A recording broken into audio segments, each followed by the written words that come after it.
We meet at a hinge moment in the China-US relationship. I hope the two sides will work together to focus on cooperation, manage our differences, and make sure there is a smooth transition.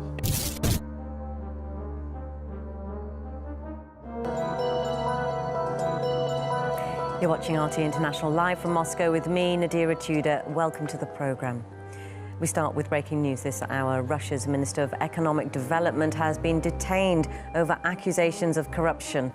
RT's Ilya Petrenko has more details for us. Ilya, what are the accusations?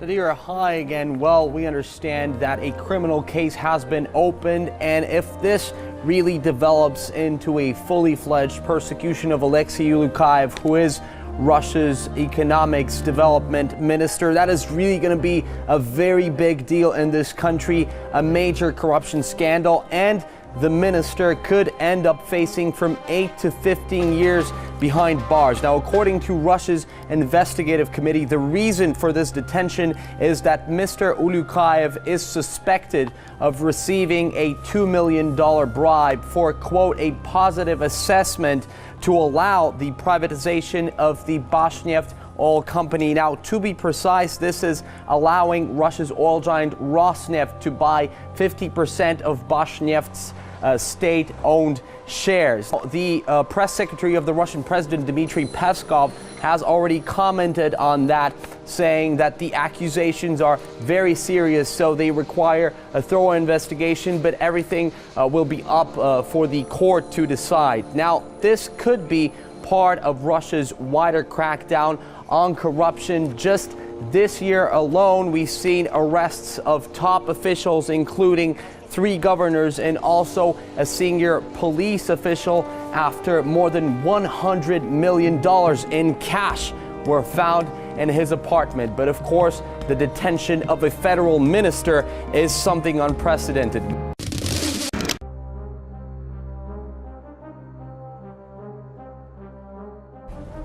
Russia stepping up its war on corruption just a day after the arrest of the Minister of Economic Development on charges of bribery. New scandals are hitting the headlines. Emily Sue has the latest. The anti-graft campaign in Russia is an ongoing one, and the biggest case was yesterday when the country's economic development minister was arrested and officially charged for accepting a $2 million bribe.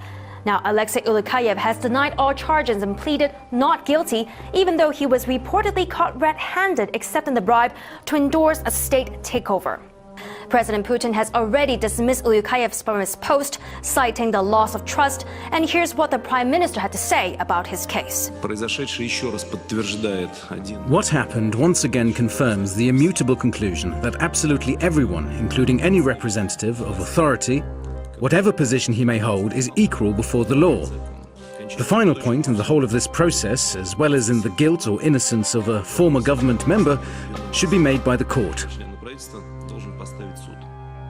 Amid the backdrop of Ulukhaev's case, 3 new anti-corruption probes have emerged. The first one involves a public company called the Helicopters of Russia over the embezzlement of funds. The second one is in the region of Kemerovo, where 3 senior officials have been arrested over possible extortion of funds up to $15 million. The stakes of the last case are even higher. The director of a pharmaceutical company and a small-town mayor are being accused of embezzling up to $15 million from technology giant Rosnano. Now, judging on all these recent developments, looks like Ulukhaev's case is only the beginning of the country's wider anti-graft campaign.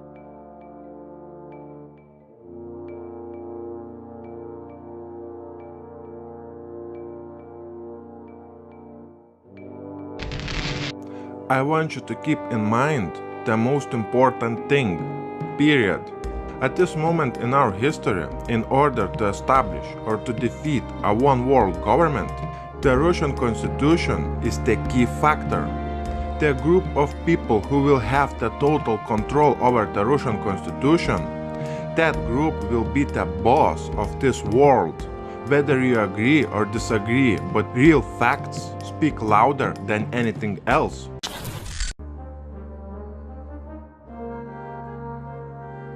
Putin's backed political party has won the Russian election. That means Putin has crossed the red line. Immediately after the Russian election, scenario number 2 has started unfolding in Russia. In this video, I want to share very important information with you guys, which in my view clearly shows that something huge is about to happen in Russia. Okay, let's connect the dots to paint a full picture in our minds.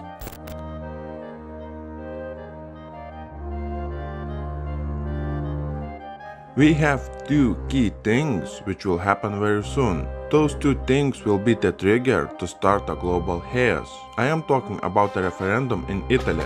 According to some analysts, it will have at least 5 times bigger financial impact than Brexit had. The second thing that will be the trigger for the global chaos, it will be the interest rate raise by the Federal Reserve in December. All those political things in the United States and in Russia that I was talking about in my previous videos has started unfolding, and this video will prove that to you. When Obama is signing off all kinds of executive orders which will allow Obama to establish a martial law inside the US, we have unprecedented protests against Trump becoming the US president. This protest is taking place in Los Angeles. And also we have many other places on this map where people are taking to the streets to protest Donald Trump becoming the US president. Will Obama establish a martial law before the new year? That time will show us that. Last year the United States targeted the Russian president Vladimir Putin, along with the assets of other Russian officials and businessmen. At that time we warned that Putin will take action not to lose the fight to the United States elite. In my previous video, I was talking about 3 scenarios for the whole world. Clearly scenario number 2 is unfolding in front of everyone's eyes, when Putin's backed political party has won the Russian election back in September. In my video, I was talking about that Putin will start cleaning up the Russian political system from the 5th column. Or in simple terms, Putin will start destroying people who work for Washington. Those people have been put to very high positions within the Russian government apparatus. And Putin has started cleaning up the Russian political system. All those strange things like Brexit, military coup in Turkey that are happening all around the world are directly and indirectly related to the collapse of the old control system and the collapse of the global financial order. This is leading to I am talking about petrodollar system collapse. Every negative event that took place in Turkey, in France, in China, this is the scenario of the beginning of the biggest collapse in our history. As the things around the world are getting really hot, I advise to listen carefully what Obama and other world leaders are saying in the mainstream media. If you read between the lines, those leaders are giving indirect, sometimes hard to understand warnings and threats to each other. What we're witnessing is that the stage is being set for martial law globally. This is the last step by the Illuminati before the dollar collapse and WW3, which will start in Russia, in Syria, in North Korea, in the South China Sea, roughly at the same time.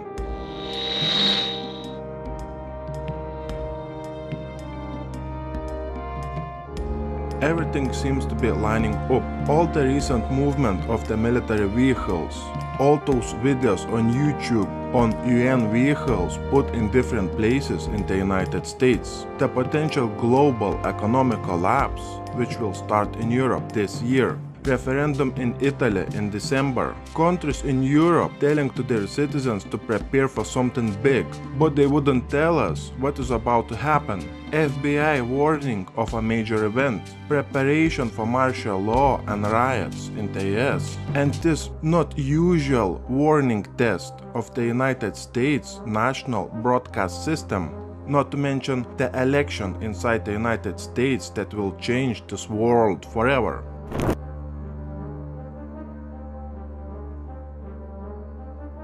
When Belgium has provided the radiation protection pills to its citizens, We have German, Finnish and Czech Republic governments warning its citizens to stock up on food, water, medicine and other essential supplies for at least 10 to 30 days. When we have the missile defense shields active on both sides on this map, we have 40 million people in Russia taking part in the biggest drill, together with 200,000 professional rescue units and 50,000 vehicles.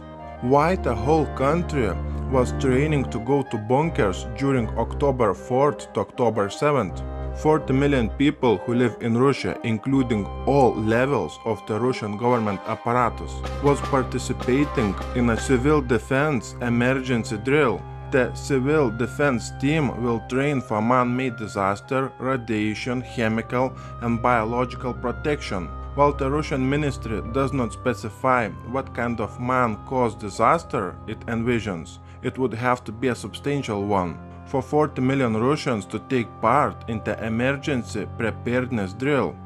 It is clear that Russia has held its biggest nuclear war drill since the end of the Cold War.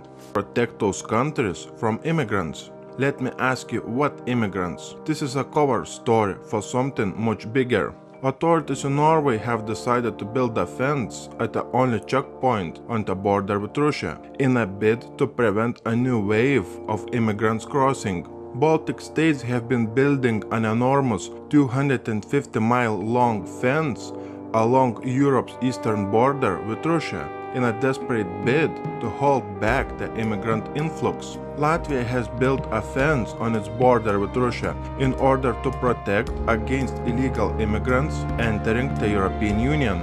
Great Ukrainian Wall.